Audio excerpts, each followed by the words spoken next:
போதும் தெளிவா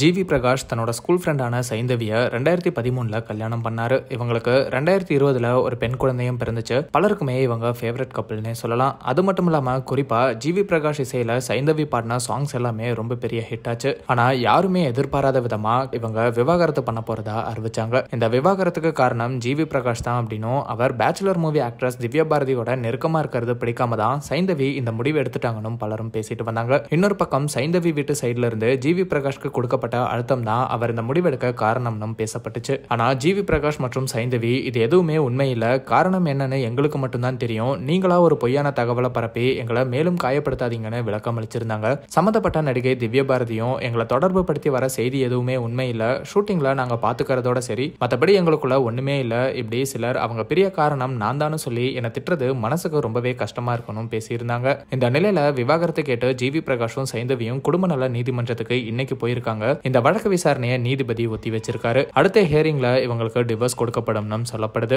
இந்த நிலையில கோர்ட்ல இருந்து கிளம்பும் போது ஜிவி பிரகாஷ் மற்றும் சைந்தவி ஒரே கார்ல போயிருக்காங்க. வரும்போதும் ஒரே கார்ல தான் வந்ததா சொல்லப்படுது. பலருக்கும் இவங்களோட இந்த செயல் வியப்பை ஏற்படுத்தி இருக்கு. ஜிவி பிரகாஷ் ரீசெண்ட் இன்டர்வியூல நாங்க இப்பயும் கான்சர்ட்லாம் ஒன்னா தான் பண்றோம், டிவோர்ஸ் பண்ணலாம்னு முடிவெடுத்தாலும் இன்னுமே நல்ல நண்பர்களா தான் இருக்கும், எங்களுக்குள்ள எந்த ஒரு பிரச்சனையும் இல்லை அப்படின்னு சொல்லியிருந்தாரு. டிவோர்ஸ் ஆக போற நிலையிலையும் இவங்க இவ்வளவு மெச்சூர்டா இந்த விஷயத்தை ஹேண்டில் பண்றது பலரையும் வியப்பில் அழுத்தி இருக்கு.